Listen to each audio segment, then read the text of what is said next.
الرحمن الرحیم والکاظمین الغیظ والعافین عن الناس واللہ یحب المحسنین۔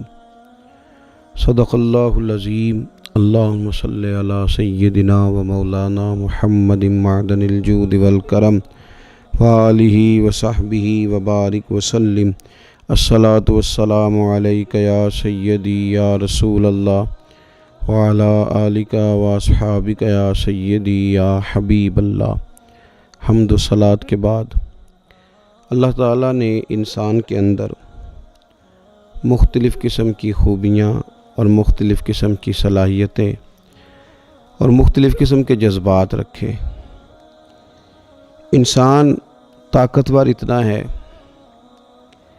کہ بڑے بڑے شیر، بڑے بڑے ہاتھی، بڑے بڑے اونٹ، گھوڑے، بڑے بڑے دریا اپنے کنٹرول میں کر لیتا ہے، اور کمزور اتنا زیادہ ہے کہ بعض اوقات ایک چھوٹی سی مکھی بھی اس کے ہاتھ نہیں آ پاتی۔ یہ محبت کرنے پہ آئے تو اس کا دل دریا سے بھی زیادہ بڑا ہو جاتا ہے، اور جب نفرت کے جذبات پیدا کر لیتا ہے تو پھر بھی بہت زیادہ خوفناک قسم کے خیالات اور افکار کا مالک بن جاتا ہے۔ انسان کی انہی خوبیوں، انہی کمزوریوں پر اسلام نے ہماری تربیت فرمائی، دین نے ہمیں خوبصورت اسلوب زندگی عطا فرمایا۔ انسان کی خوبیوں اور کمزوریوں میں سے جب ہم تلاش کرتے ہیں تو ہمیں محسوس ہوتا ہے کہ اس کی طبیعت میں اللہ تعالیٰ نے درگزر کی عادت بھی رکھی ہے، محبت بھی رکھی ہے، شفقت بھی رکھی ہے، پیار بھی رکھا ہے، دوسروں کا احساس بھی رکھا ہے۔ یہ کئی دفعہ کسی کی تکلیف پر بڑا کھل کے روتا ہے، لیکن اسی انسان کے مزاج کے اندر اللہ تعالیٰ نے غیظ و غضب بھی رکھا ہے، غصے کے جذبات بھی اس کے اندر شامل ہوتے ہیں۔ لیکن حکم یہ دیا گیا ہے کہ تمہارا جو غصہ ہے وہ اس وقت ہونا چاہیے جب دین کی حدوں کو توڑا جائے۔ تمہارا غصہ ہونا چاہیے، لیکن اللہ اور اس کے رسول صلی اللہ علیہ وسلم کے دشمنوں کے لیے، رسول پاک علیہ السلام کے بے ادبوں کے لیے، اپنوں کے لیے تمہارا غصہ نہیں ہونا چاہیے۔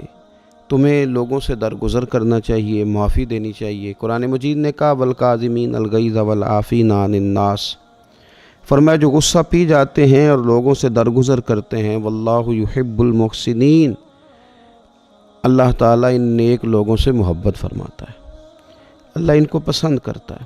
ہمارے معاشرے کے اندر، سوسائٹی کے اندر غصہ بڑا عروج پکڑتا جا رہا ہے۔ اس غصے نے بڑی بڑی عجیب چیزیں پیدا کر دی ہیں۔ اگر میں کہوں کہ 80 سے 90% جو غلطیاں ہیں، کمزوریاں ہیں، ظلم ہیں، اس کے پیچھے غصہ کار فرما ہے، تو شاید یہ بات زیادہ غلط نہ ہوگی۔ آپ دیکھ لیں کہ جو طلاق کے روز بروز بڑھتے ہوئے واقعات ہیں، پس منظر میں غصہ ہے۔ آپ یہ دیکھ لیں کہ جو لوگ قتل کرتے ہیں، کسی انسانی جان کو ہی ضائع کر دیتے ہیں، تو اس کو پلٹ کے آپ دیکھیں تو اس کے پیچھے غصہ ہے۔ خودکشی کا جو بڑھتا ہوا رجحان ہے، اس کو بھی کبھی آپ غور سے دیکھ لیں تو اس کے اندر بھی عدم برداشت ہے، غصے کو کنٹرول نہ کرنا۔ اس نے خودکشی جیسا گناہ پیدا کر دیا ہے۔ غصہ تو اتنی خوفناک چیز ہے کہ انسان کے منہ سے کفریہ کلمات نکل جاتے ہیں، معاذ ایسی باتیں کر دیتا ہے کہ وہ دائرہ دین سے ہی خارج ہو جاتا ہے۔ اس لیے میرے نبی پاک صلی اللہ تعالیٰ علیہ وسلم نے فرمایا تھا کہ ایلوا جس طرح شہد کے اندر آئے تو اسے بگاڑ کے رکھ دیتا ہے، اسی طرح غصہ تمہارے ایمان کو بگاڑ کے رکھ دیتا ہے۔ ایسی چیزیں پیدا کر دیتا ہے جو تمہارے دین اور ایمان کے لیے سخت نقصان کا باعث ہوتی ہیں۔ اپنی زندگی کے اندر دلیری پیدا کی جائے، اپنے دل کو بڑا کیا جائے، درگزر کے جذبات پیدا کیے جائیں۔ اللہ تبارک و تعالیٰ جو ہمیں اتنا معاف کرتا ہے تو ہم بھی اللہ کے بندوں کو معاف کرنے کا مزاج بنائیں۔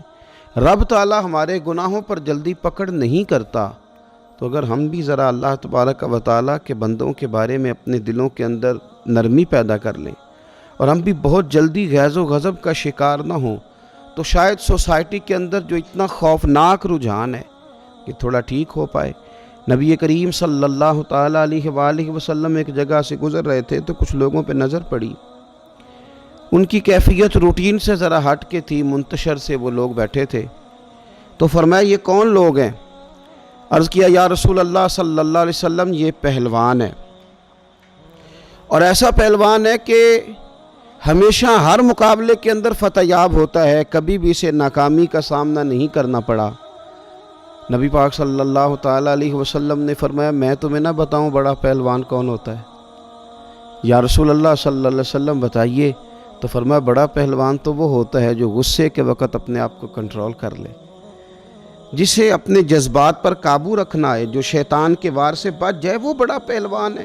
دنیا کے اندر تو لوگ پہلوان بنتے ہی ہیں، پہلوان کہلاتے ہی ہیں، پہلوان ہونے کا اعلان کرتے ہی ہیں، بڑے طاقتور وہ بتائے اور سکھائے اور دکھائے تو جاتے ہیں، لیکن اصل دلیر وہ شخص ہے کہ اس کے جذبات میں پورا مد و جزر آ جائے، حالات پورے خراب ہوتے دکھائی دیں، لیکن اس کے باوجود وہ شخص اپنے غصے کو کنٹرول کرے، اپنے جذبات کو قابو رکھے، شیطان جو اس کے دل کے اندر خوفناک خواہشات پیدا کرتا ہے اس سے اپنے آپ کو بچائے، تو یقیناً اللہ تبارک و تعالیٰ بھی اس کے ساتھ درگزر کا معاملہ کرے گا۔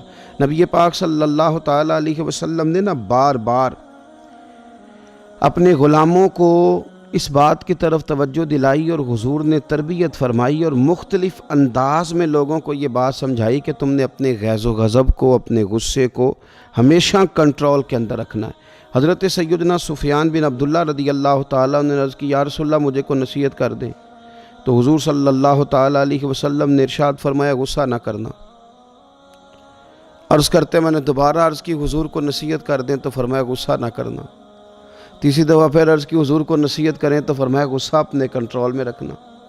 حضرت ابو درداء رضی اللہ تعالیٰ عنہ ارشاد فرماتے ہیں کہ میں نے عرض کیا تھا یا رسول اللہ صلی اللہ علیہ وسلم مجھے کوئی ایسا عمل بتا دیں میں وہ کروں تو جنت میں داخل ہو جاؤں، تو حضور نے فرمایا غصہ نہ کر، اپنے جذبات کو کنٹرول میں رکھ، رب تجھے جنت عطا کر دے گا۔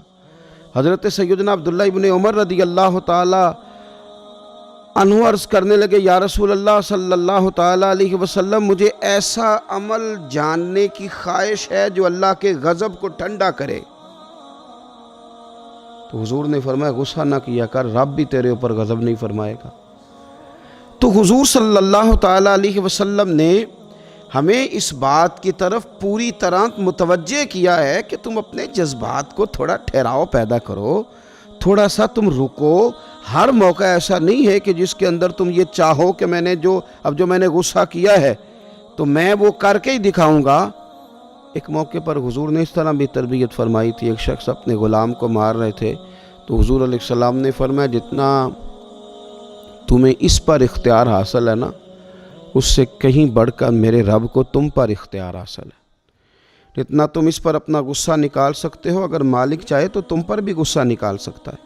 تو اپنے غصے کو کنٹرول میں رکھنا، اپنے جذبات کو قابو میں رکھنا، سوسائٹی کے اندر یہ چیزیں امن پیدا کریں گی۔ اور بہت سارے لوگ ایسے ہیں جو غصہ زیادہ کرتے ہیں تو ان کی ذہنی صلاحیتیں کمزور ہو جاتی ہیں، اپنے جذبات پر قابو نہیں رکھ پاتے، اپنا نقصان کرنا شروع کر دیتے ہیں، گھر کی چیزیں توڑتے ہیں، اپنے آپ کو زخمی کر لیتے ہیں، تو آہستہ آہستہ اس طرح کے لوگ نفسیاتی مریض کہلانے لگتے ہیں۔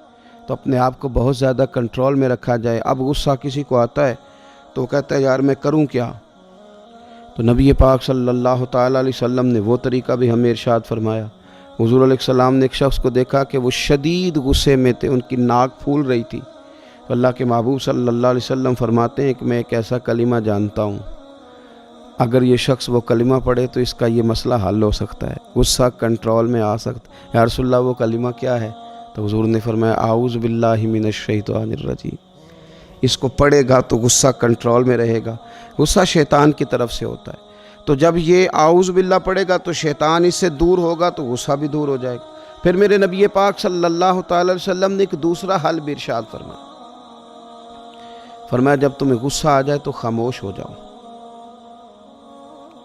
جب غصہ تمہیں آئے تو تم خاموشی اختیار کرو۔ مسند امام احمد بن حنبل میں حدیث موجود ہے، اس لیے کہ جب آپ خاموش ہو جاتے ہیں تو بہت ساری ایسی باتیں جو غصہ آپ سے کہلوانا چاہتا ہے وہ رک جاتی ہیں، بہت سے ایسے کام جو غصہ آپ سے کرانا چاہتا ہے وہ رک جاتے ہیں، اور کئی دفعہ غصے میں آپ وہ کچھ کہہ دیتے ہیں اور ایسے لوگوں سے کہہ دیتے ہیں کہ لفظ بھی واپس نہیں آتے، اور ان بڑوں کی، ان معزز لوگوں کی، ان خوبصورت لوگوں کی جن کا ادب ہمارے ذمے تھا، ان لوگوں کی ہم کچھ ایسی بے ادبیاں کر بیٹھتے ہیں جن کے پھر دل دوبارہ جوڑنے مشکل ہو جاتے. غصہ آنے پہ خاموشی اختیار کی جائے، اپنے آپ کو سنبھالا جائے، ان جملوں کو کنٹرول میں کر لیا جائے کہ جو اگر اپنی زبان سے نکلیں گے تو سامنے والے کے دل کو، اس کی روح کو چھلنی کر دیں گے، اس کو وہاں لا کے کھڑا کر دیں گے کہ جہاں وہ بڑی تکلیف محسوس کرے گا. اسی طرح اللہ کے محبوب صلی اللہ تعالیٰ علیہ وسلم نے غصے کے موقع پر وضو کرنے کا بھی حکم ارشاد فرمایا، اس لیے کہ غصہ شیطان کی طرف سے ہے، وہ آگ سے بنا ہے. تو پانی جو ہوتا ہے یہ آگ کو ٹھنڈا کرتا ہے. بہت زیادہ شدید غصہ آئے تو آپ وضو کریں. وضو جو ہے وہ کنٹرول کرے گا آپ کے غصے کو. تو کوشش فرمائیں اپنے لب و لہجے کے اندر درگزر کے پہلو کو نمایاں کریں. اور امام غزالی رحمۃ اللہ علیہ نے ایک اور بات بھی لکھی ہے، وہ فرماتے ہیں خوف خدا ہو تو غصہ ویسے ہی نہیں آتا. وہ فرماتے ہیں للہیت زیادہ ہو تو غصہ ویسے ہی نہیں آتا. توجہ رب رسول کی طرف بڑی ہو تو پھر بندہ اپنے اوپر ہی ناراض زیادہ ہوتا ہے.